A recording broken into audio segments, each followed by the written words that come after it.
Hello, YouTube. Today I would like to talk to you a little bit about graded readers. And graded readers are texts that are written for learners of a language that make use of a limited subset of vocabulary and perhaps of grammatical structures in order to make for an easier reading experience for learners of a language. I have been thinking a lot about these kinds of books as I've written my own, Oswald Bera, which is a graded reader for Old English. This isn't the final cover art, but it's cute, isn't it? So that'll be out fairly soon now. It's October 12th as I film this, so I think before very long we will see it out in publication, but that's not the topic of today's video. The topic of today's video is 5 principles that I think writers of graded readers should consider in order to make for a more successful book in the long run. Okay, number 1. The first principle is to limit the introduction of new vocabulary. And vocabulary is one of the things that makes learning a language difficult. Unlike the grammar of a language, which is finite, vocabulary, while perhaps not infinite, it's really big. And the problem is that it just keeps going. The more you get into a language, the better you get at it, the more you discover that there are just more words to learn. So vocabulary is one of the big things that makes learning a language difficult. And I talked about this in my previous video on tips for learning an ancient language. Vocabulary is really one of the things that is a barrier to comprehension, much more so than grammar. As a result, you want to be very careful as you make your reader in what sort of vocabulary you are assuming the reader knows and what sort of new vocabulary you're introducing them to. And I think we can actually put some numbers on the rate of introduction of new vocabulary. I think that if we look at new vocabulary as in terms of a percentage of all words, so what percentage of words in any given section of the book, in any given chapter, are new, I think that you want to be aiming somewhere between 2 and 10% new. And this is a fairly big range. And it will lead to different kinds of experiences. So if you are writing a book that you want to be a difficult experience, or rather, let's say an intensive reading experience, where students really are expected to take a lot of time going through it, looking up all the words, taking their time, reading shorter chunks, and having this more of an intensive reading experience, then you can go up to 10% of new words per section. I find that this is not what I aim for in my writing. I like to have more of an extensive reading-like experience. This is an experience where you can read and, as much as possible, pick up the new vocabulary from context as you go. The problem with this is that you need quite a bit of context. And if you want to have a real extensive reading-like experience, you would want to go closer to that 2% of new words range. This means that there's not a whole lot of new vocabulary that you can introduce, though, so you may want to find some sort of sweet spot in the middle. My sweet spot for Oswald was 5%. I try and keep the new vocabulary in any given chapter to 5% of the sort of running word count of the chapter. And I find that this balances the two goals well. One, which is to have an easy reading experience, and one, which is actually to teach some new vocabulary. Number 2, repeat new vocabulary. So as much as possible, you want to avoid introducing a term once and then never again through the rest of the book. Multiple presentations of a word over time in varied contexts is key for vocabulary acquisition. You can get most of this for free just by referring to the same thing multiple times throughout the story or using the same verb multiple times throughout the story. This is actually a form of spaced repetition, because you use it in chapter 1, you use it in chapter 6, you use it in chapter 9, 14. You are spacing out the repetitions as someone reads the book.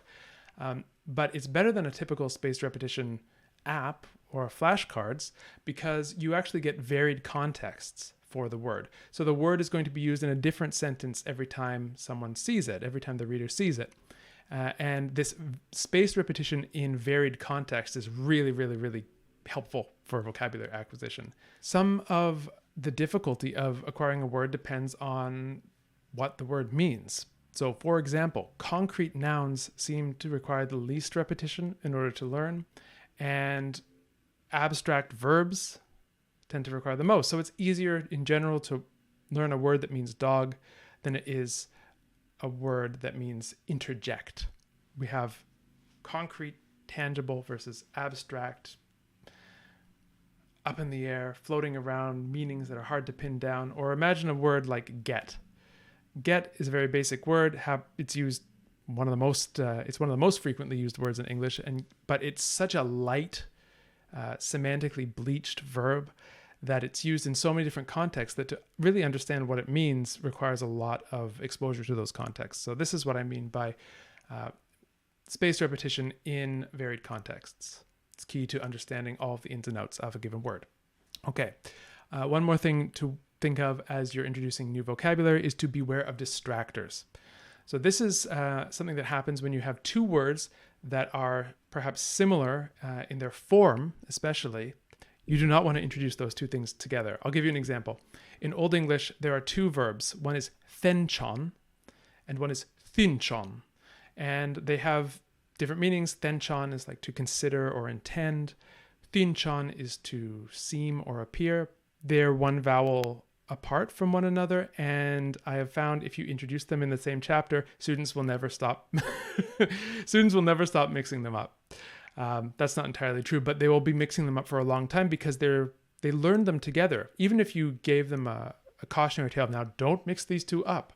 Basically, by giving them that cautionary tale, you are ensuring that they will mix them up.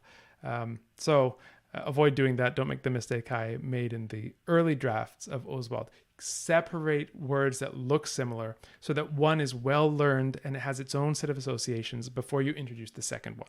This leads nicely into our third topic, which is avoid thematic chapters. This is something that authors of readers like Familia Romana, that is, in other words, Lingua Latina per se Illustrata. These are readers that not only are graded in the sense that they control vocabulary, but they are sort of, we might call them graduated readers because each chapter is like a little mini graded reader that assumes what was covered in the previous chapters. Actually, Oswald Bera is like this too. Another example would be Athenaze for ancient Greek. So this is a temptation when the reader is not just, say, a novella, a little story about something, but it's aiming to cover more or less the same grammatical sequence that a typical language textbook would cover. There's a temptation to do what typical language textbooks do, which is to have a chapter on sports and a chapter on colors and a chapter on musical instruments and a chapter on school subjects and a chapter on family members. And I will tell you, we were talking about distractors before, these are also distractors. So introducing all of the colors in one chapter, or all of the family members, or all of the sports together that you can remember at least, or that you can come up with. This is a recipe for making those new terms all wire together and get confused. So you want to separate out these classes, these thematic classes of words, and introduce, say, red in the same chapter where you talk about a fire truck. Instead of introducing red and yellow together. You introduce red when you talk about the fire truck, you introduce yellow when you talk about the sun. Tie things together that way in sets that are more narratively oriented, so it makes sense to talk about red when you're talking about a fire truck. It makes sense to talk about yellow when you're talking about the sun. But narratively, it's very hard to sort through and make sense of all these colors if they're introduced together. And what would that even be? Johnny goes into the school and says to Sally, "Hey, Sally, what's your favorite color? Do you like red? No. Do you like yellow? No. Do you like green? No. Do you like purple? Purple. Now that one I like." You know, this isn't very interesting either. So avoid the thematic chapters. All of these things are recipes for confusion. Number 4 is something that I know not everyone agrees about, but I prefer to avoid grammatical sequencing in readers. And this is really more relevant for the graduated style readers that I mentioned before, the ones that are meant to replicate a traditional grammar textbook. So the temptation there is, in your grammar textbook, you have a chapter on the past tense, you have a chapter on the genitive case, you have a chapter on the present subjunctive, and you might think, well, it's better to learn with a story, so let's just wrap these things around the story. Let's have a chapter where someone tells about something that happened in the past tense. Let's have a chapter where someone talks about possessions and you can use the genitive case a lot in that. Let's have a chapter where people, well, the use of the subjunctive is going to depend on what language you're talking about, but you get what I mean. A chapter where subjunctive usages are highlighted, and then you use that chapter to teach them the subjunctive. I don't like this. I find that it ties my hands with storytelling. It's very hard to tell a story in the chapters before you introduce the past tense, for instance, or the genitive case. Your initial chapters end up being very constrained, and I think it's just unnecessary, frankly. I think that the acquisition of these grammatical categories and forms is something that takes a great deal of time. You can really not teach someone the genitive case in week 5 and then assume that they know it. That's not how language acquisition works. So I don't think that there's any point to structuring our textbooks or our readers around that. Now, that's not to say that you might not, as a teacher, want to take a bit of time to focus on doing some explicit grammar to help something become more comprehensible. But that's one thing. Organizing your reader or your text around it is quite another. Now, granted, it may be at the outset a bit hard to avoid doing a little bit of grammatical sequencing. For example, in Oswald, there was just so much that was coming to people, so many new grammatical concepts, new vocabulary, new symbols, new pronunciation, everything was new. I wanted to avoid overwhelming them. So for the first 5 chapters, I was much more sparing with the grammar that I used. But after chapter 5, I basically used the entire grammatical resources of the language to tell the story, because that's how stories work. You need past tenses, you need subjunctives, you need things like that. Another reason to avoid grammatical sequencing is that whatever complicated bit of grammar that you save to the end of the book, that's not going to be acquired very well.